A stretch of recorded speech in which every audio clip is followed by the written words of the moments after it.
오늘 아침마당 시간은요. 장례 지도사, 장의사로 우리가 많이 알고 있죠. 하나님이 주신 사명을 감당하고 계시는 장의사로서 계시는 집사님 한 분을 모셨습니다. 장의사는 장례 의식을 전문적으로 도맡아 하는 사람을 가리키는 말인데요. 생각보다 장례 절차가 참 다양하고 복잡합니다. 이런 모든 일정을 카운셀링 해주시고 또 매니지먼트를 도맡아서 해주시는 품격 있는 장례 서비스 제공해주는 써니사이드 장의사 대표 안광일 집사님 모셨습니다. 만나보겠습니다. 안녕하세요. 안녕하세요. 반갑습니다. 반갑습니다. 네, 오늘 우리 시청하고 계시고 또 청취하고 계신 많은 분들 계신데요. 소개 좀 부탁드릴까요? 네, 제 이름은 안광일이라고 합니다. 1987년도 중학교 1학년 때 미국으로 이민 온 1.5세입니다. 현재는 얼바인 베델 한인교회에서 집사로 섬기고 있고요. 오렌지 카운티 가든그로브와 부에나파크에 있는 써니사이드 장의사 대표로 일하고 있습니다. 네, 두 군데가 있네요. 써니사이드. 네, 네, 그렇습니다. 부에나파크와 가든그로브. 네. 네, 지금 우리 베델교회 섬기신다고 말씀해 주셨는데요. 지금 베델교회에서 섬기고 있는 어떤 사역이 있으신가요? 네, 베델교회에서 경저부에서 이제 봉사를 하고 있고요.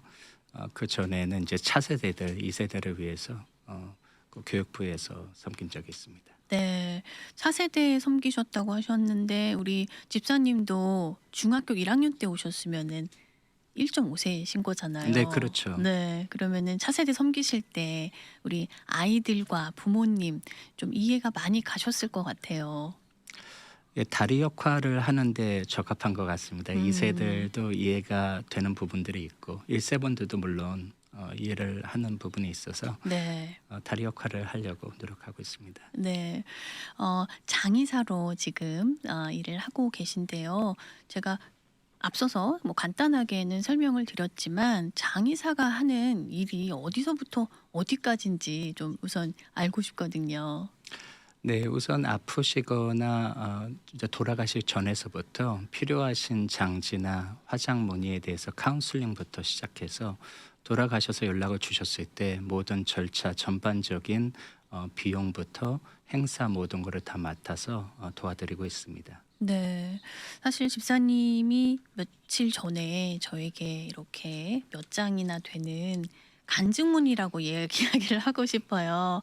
제가 이걸 읽으면서 정말 감동을 많이 받았는데요. 이렇게 정말 의젓하고 멋있어 보이시는데 20대, 30대 지금 또 40대 이렇게 하셨던 일들이 그 나이대마다 다 다르셨고 또 고생도 정말 많이 하셨어요. 불교 집안에서 자라셔서 고등학교 때 우연히 친구를 따라 이제 교회에 가면서 신앙생활을 하시게 되셨지만 또 어머니는 바느질 공장에서 일을 하셨다고 하셨고 모텔에서 생활하실 만큼 또 경제 사정이 안 좋으셨던 때도 겪은 걸로 알고 있거든요.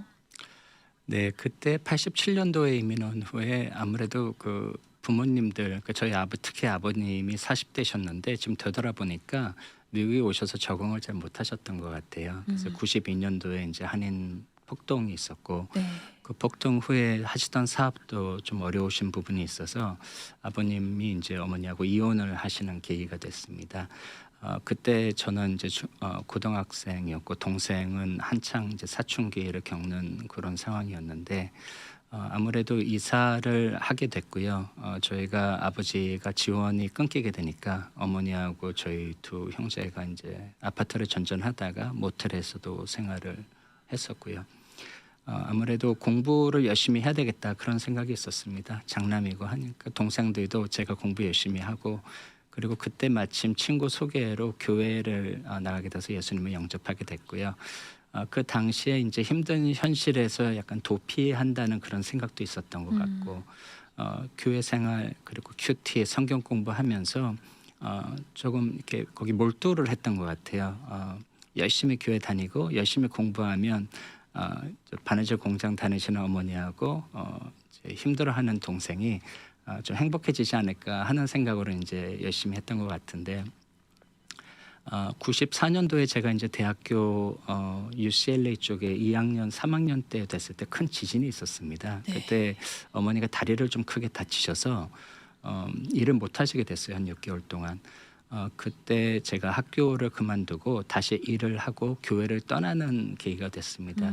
아마 힘든 상황이 닥치다 보니까 교회에서 아무리 열심히 하고 공부를 열심히 해도 지금 당장 먹고 살아야 되는 그런 부분이, 그리고 또 모텔에서 살다가 이거 잘못하면 쫓겨나서 홈레스가 되겠다는 위기감이 오니까 네.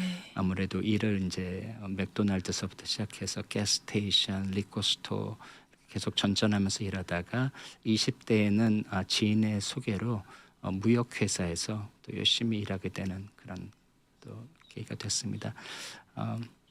30대가 될 때는 결혼을 하고 네. 부동산 프루덴셜이라는 회사에서 한 10년간 근무를 했었는데요. 그때는 세 자녀의 아빠가 되고 가장으로서 열심히 일을 하고 돈을 벌면은 모든 가정 그리고 저희가 행복할 거라고 생각이 들었고요. 그때 열심히 일해서 돈은 벌고 했었지만 어느 순간 회사에서 인정을 받던 그 사장님이 브루스 멀헌이라는 분이셨는데 영국 분이셨고요. 그분하고 식사를 하는 과정에서 제가 회사에서 이제 능력을 인정받아서 한 10,000명 되는 직원 중에서 한 10등 안에 한 5년 연속 그렇게 성과가 있었습니다. 그때 사장님하고 같이 얘기를 하는 와중에 제가 문득 사장님은 인생의 고울이 어떻게 되시냐, 목표가 뭐냐라고 질문을 한 적이 있어요. 사장님께 직접. 네, 식사를 하다가. 그런데 사장님이 그때 제가 좀 깨달음이 오는 그런 답변을 하셨었어요. 그 사장님께서 나는 내 인생 목표는 굉장히 오래 살 수 있고 건강하게 사는 게 나의 인생 목표다라는 답변을 하셨거든요. 그때 제가 40대에 넘어가는 그 시점이었는데 그때 뭔가 깨달음이 오면서 이 길은 내가 생각하는 목표하고는 조금 다르다라는 생각이 들었습니다. 그래서 40대에 제가 18살, 19살 경험했던 제 친구가 자살을 하는 일이 있었는데 그때 일이 생각이 났습니다. 굉장히 그때 좌절감과 상실감, 그리고 그 친구가 절친이었던 친구가 갑자기 이 세상에 없어졌다는 그 사건이 생각이 나면서 장례 쪽 일을 좀 배워보면 어떨까 해서 40대에 다시 일을 그만두고 하던 일을 포로슬론하고 로스힐 두 회사에 가서 허드렛 일부터 시작해서 청소 그리고 꽃 나르는 일까지 배우면서 거기에서 일을 배우고 그리고 이제 40대에 써니사이드 장의사를 시작하게 됐습니다. 네. 그렇게 시작하신 써니사이드 장의사가 2014년부터 네, 그렇습니다. 잘 되셔서 두 군데 예, 되신 거죠. 예, 감사하게도. 네. 아니 그 사장님께 질문을 참 잘 드렸네요. 네, 그 사장님의 만수무강이 본인의 고리라고 말씀하신 것에 또 답을 얻으셔서 또 하나님이 또 스텝 바이 스텝 여기까지 인도해 주신 것 같은데요. 장례 일을 하시다 보면 많은 가정들을 만나시잖아요. 장례를 치르는 많은 가정들을 만나시는데 일을 하시면서 어떨 때 참 이 일을 하기 잘했다, 보람되다 이런 거 언제 느끼세요? 장례를 아무래도 진행하는 과정 속에서 참 힘드신 가정들을 만나는 경우가 많습니다. 특히 코로나를 지나면서도 많이 힘든 가정들이 있으시고 또 깨진 가정들도 많이 보게 되고요.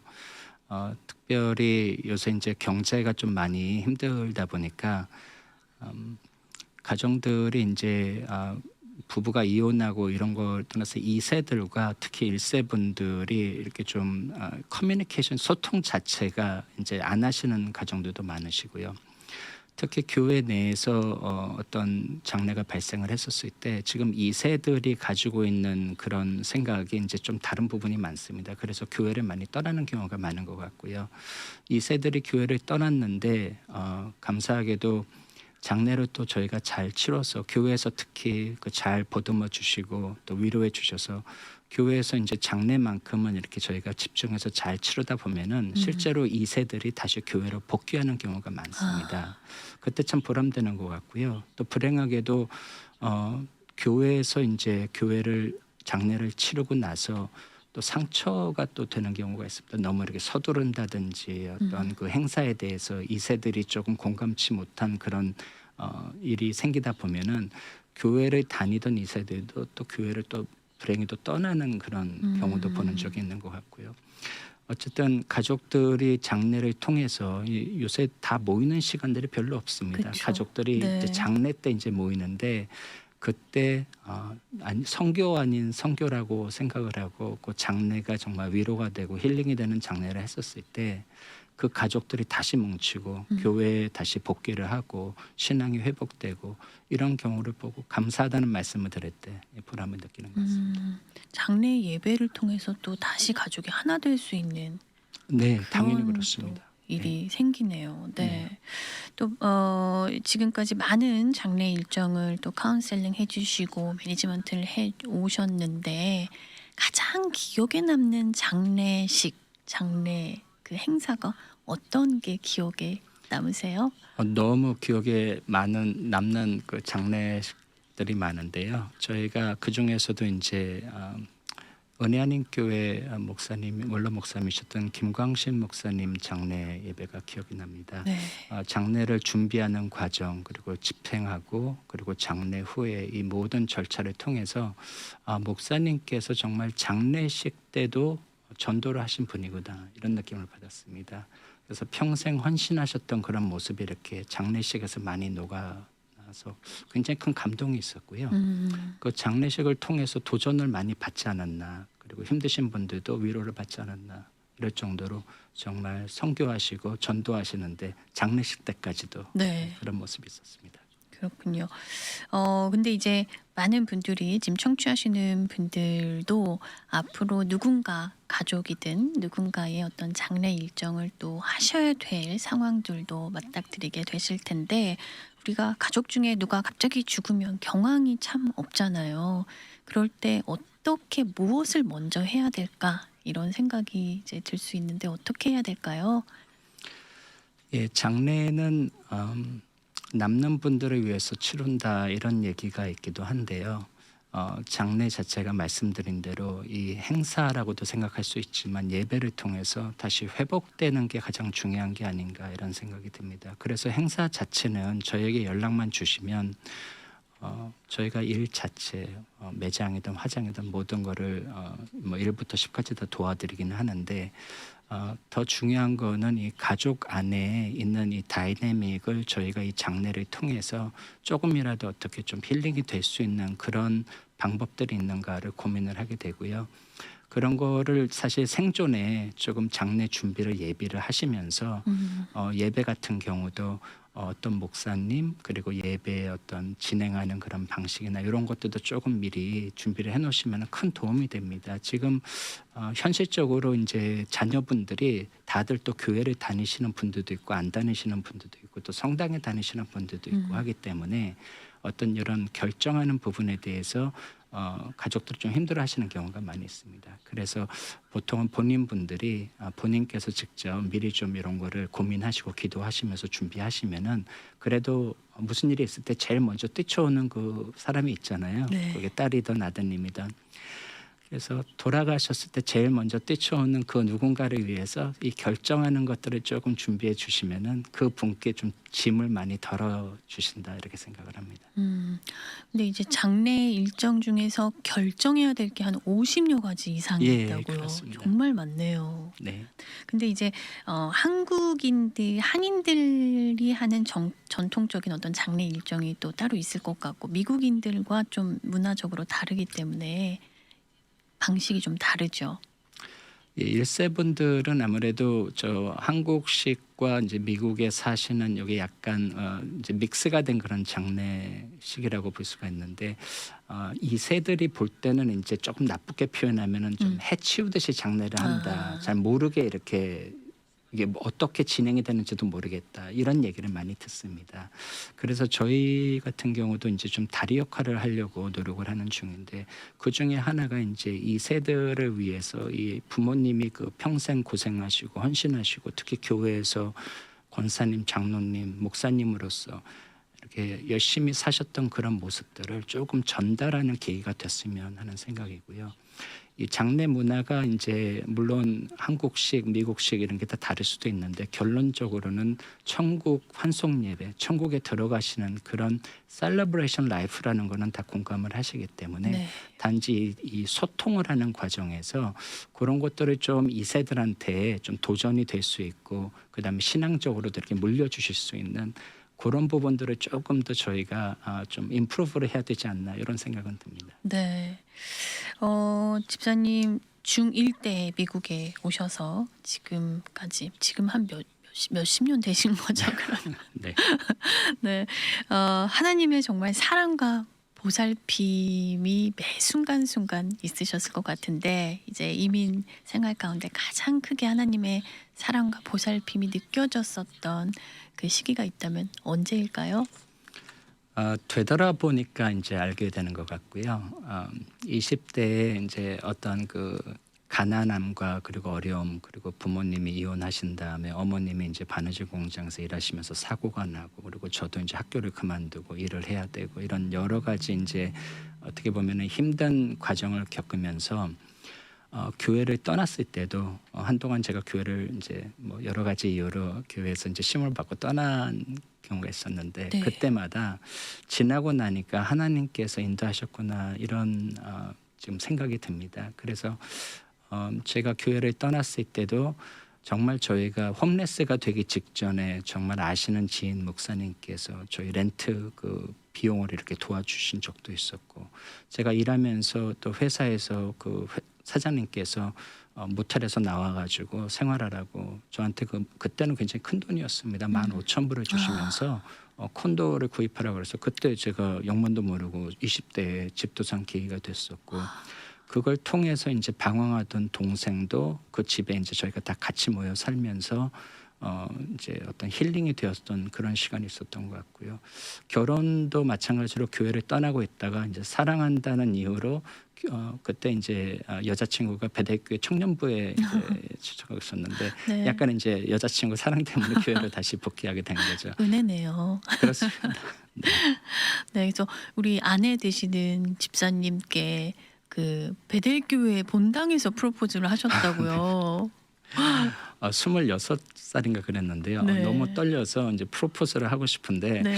혹시 거절당할까봐 이제 제가 안 입던 양복까지 차려입고 주일 예배 나와서 예배 끝난 다음에 잠깐 좀 얘기 좀 하자. 그래서 이제 주일 본당에서 무릎 꿇고 같이 기도를 하는 척하면서 이제 프로포즈를 하면서 주님의 뜻이면 이루어 주시옵소서라는 그런 프로포즈를 했더니 이제 네. 다행히 그때 예스를 해서 결혼하게 됐습니다. 본당에서 한 프로포즈 너무 로맨틱합니다. 네.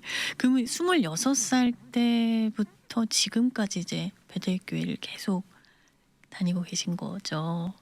네, 중간에 이제 아이들 학교 때문에 이사를 하느라고 네. 잠시 이제 다른 교회 다니다 지금은 이제 배대교회 총 한 10몇 년 된 것 같습니다. 배대교회 그러시군요. 전체는. 집사님 아이들이 지금은 다 거의 장성을 했어요. 그렇죠? 네, 21살, 20살, 18살. 그렇습니다. 네. 세 자녀를 지금 두고 계신데요. 사실 집사님의 아버님이 또 예전에 또 어머님과 이제 이혼을 하시면서 또 가정을 좀 소홀히 하셨던 것에 대한 어떤 아들로서 원망이나 이런 마음도 있으셨을 것 같은데 또 지금 또 집사님이 아버지가 되고 보니까 또 그 아버님이 또 한편으로는 조금 이해가 되고 또 헤아려지는 부분들도 있으신가요? 네, 이것도 이제 지나고 나니까 아버님이 그때 40대, 제가 또 40대 이렇게 힘든 어떤 일을 하면서 제 자신을 좀 되돌아보고 이런 계기가 아버지로서 이제 이해를 하는 그런 계기가 됐던 것 같고요. 어머님 역시 이제 많이 고생을 하시고 그것 때문에도 이제 아버님에 대해서 화가 많이 나 있었던 이유도 있었었죠. 그리고 어머님께서 지금은 이제 10년 전에 그저께가 어머님 기일이셨어요. 네. 2013년도 이제 2월 11일 날 돌아가셨는데 아무래도 어머님께서 고생을 하는 그런 그 모습 속에서 이제 아버님에 대한 원망과 미움과 이런 것들이 항상 자리를 잡고 있었는데 막상 이제 아이를 낳고 키워보고 제가 그 과정에서 힘든 일이 있다 보니까 아버님을 좀 이해하는 부분도 많이 생겼습니다. 그렇기 때문에 이제 어머니가 이렇게 희생하시고 저를 위해서 평생 바느질 공장에서 일하시면서 이제 병을 얻으셔서 이제 일찍 돌아가시긴 했지만 저희가 모텔에서 생활할 때도 7시부터 저녁 8시까지 나가서 일을 하셨기 때문에 아침에 꼭 이렇게 저희 동생하고 저한테 이제 사랑하는 엄마가 해서 이렇게 편지를 남겨놓고 항상 일을 가셨어요. 이게 모텔이니까 저희가 키친이 없으니까 브루스터에다가 밥하고 국해 놓으시고 편지를 항상 써놓고 가셨어요. 그걸 매일 하셨어요. 그래서 저희가 이제 학교를 가든 일을 가든 그걸 이제 편지를 보고 했었을 때는 그때는 너무 이제 원망과 화가 있었을 때도 그때는 몰랐는데 정말 어머님의 기도가 응답받는다 저는 그렇게 믿습니다. 그래서 저도 이제 많은 축복을 받았고 제 동생도 많이 방황을 하고 고등학교에서도 퇴학당하고 다시 이제 고등학교 다시 복귀하고 이런 시절을 겪다가 지금은 이제 치과 의사가 돼서 아이 낳고 잘 살고 있습니다. 은혜하는 교회 남동생이 다니신다고요? 네. 네. 정말 어머니의 그 신앙 기도가 또 이렇게 두 집사님을 잘 버텨오게 한 게 아닌가라는 생각이 드네요. 네. 네, 집사님 장의사로서 이제 또 앞으로도 일을 하실 텐데요. 하나님이 주신 또 소명 비전 있으실 것 같아요. 장의사로서 저희가 우선 한인 커뮤니티에 저희가 하고 싶은 거는 아까 전에 말씀드린 대로 1세와 2세들의 다리 역할, 소통하는 역할을 더 충실했으면 좋겠다. 그리고 지금은 예배 지금 큰 예배 중심으로 장례를 드리시는 분들보다도 코로나가 지나면서 많이 그 가족 예배 그리고 교회를 떠나신 분들이 이렇게 좀 교회 외에서 이제 예배를 장례식을 드리시는 분들이 굉장히 많아지셨습니다. 네. 그럴 때 그분들한테 어떻게든지 찬송을 통하든 아니면 저희가 이제 목사님을 다시 이렇게 소개를 해서 그분들이 다시 신앙을 회복하실 수 있게끔 노력을 하고 있고요. 특히 이제 이 세들 중에서 그 젊은 부부들이 이제 아이를 잃는 경우가 있는데 저희 어머니가 원래 이제 성함이 써니안 권사님이셨거든요. 네. 안선정 권사님이셨는데 그래서 이제 회사 이름도 그때 써니사이드라고 이제 어머님 품이라는 의미로 이제 회사를 한 이유 중에 하나도 어머님께서 항상 그 고아원을 그렇게 하고 싶어 하셨어요. 고아원을 운영하시고 그런 걸 네. 하고 싶으셨는데 저희가 그거는 저희가 못 하고 있더라도 저희가 장례를 통해서 혹시 이제 아이들을 잃으시는 부모들을 위해서는 그래도 저희 할 수 있는 대로 장례비는 도와드리면서 무료로 이렇게 장례는 도와드리고 아이들이 이제 천국에 갔을 때 다시 부모님들 만날 때까지 저희 나름대로 좀 크레딧을 쌓으려고 그렇게 네. 도와드리고 있습니다. 네, 또 특별 서비스 중에서도 가족이 없는 분들을 위한 서비스도 있지요.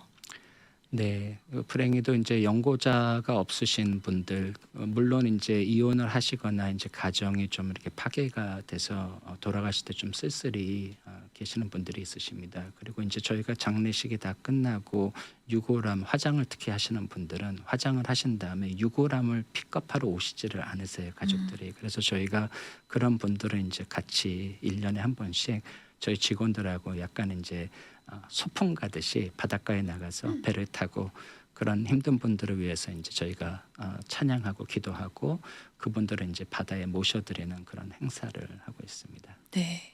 귀한 서비스를 또 우리 써니사이드에서 제공을 해주시네요. 미국에서 장의사가 되려면 집사님 어떻게 해야 되나요?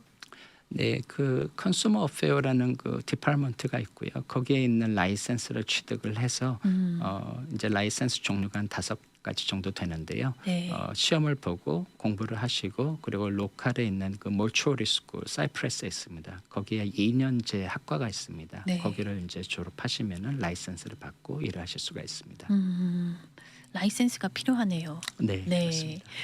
오늘 우리 아침마당에 집사님 나와 주셨는데 집사님이 또 과거에 중학교 1학년 때부터 또 미국에 이민 오셔서 이렇게 지내오신 또 어려운 그런 광야의 시절을 겪어내셨기 때문에 제가 이렇게 말씀드릴 수 있을 것 같은데 지금 또 청취하고 계신 우리 청취자분들 가운데서도 광야의 터널을 지나고 계신 분들도 계실 수 있는데요. 신앙으로 또 잘 이겨내고 지금도 하나님의 나라를 향해 가고 계신데 청취자분들에게 어떤 이야기 전해 드리고 싶으신가요? 일하다 보면은 정말 끝이 안 보이는 그런 광야를 걸으시는 분들을 이제 접하게 되는 것 같습니다. 정말 견디기 힘든 그런 시간들이 있을 때 어쩔 때는 이제 저도 개인적으로 그런 시간이 있었지만 그냥 매일매일 하루하루 그 하늘에서 주시는 만나를 그냥 받으시고 그냥 버티시는 것도 하나의 방법이 아닐까. 그 하루하루 지나다 보면은 분명히 회복되는 시간이 올 거라고 믿습니다. 그 물론 이제 힘든 기준들이 다 다르긴 하겠지만 저희 어머님하고도 제가 테니스나 뭐 크리스마스 때 한 번 저희가 외식 나갔습니다. 네. 1년 동안 한 번 나갔을 때 그때 어머니가 항상 이제 그 테니스에서 같이 기도하고 밥 먹고 했던 그런 어려움 속에서도 지나고 나니까 어떻게 보면 굉장히 좋은 추억으로 남고요. 로마서 8장 28절 말씀처럼 좋은 일이든 나쁜 일이든 모든 것이 합력하여 선을 이루신다라는 말을 믿습니다. 그 중요한 거는 힘드실 때나 또 행복하실 때나 우리 모두가 죽는다는 사실이고요. 특히 힘드신 분들 저희가 사실 죽었을 때 하나님 앞에 섰을 때 참 잘했다라는 칭찬받는 일이 있을 거라고 장례를 수천 번 치러온 저로서 저는 천국이 있다고 확신합니다. 그렇기 때문에 힘드실 때 그냥 하루하루 주님의 그 소망, 천국의 소망을 갖고 축복된 광야의 길을 가셨으면 좋겠습니다. 네, 귀한 메시지 감사드립니다. 오늘 아침 함께 해주셔서 감사드립니다. 감사합니다. 미주 복음 방송은 예수님만 전해요.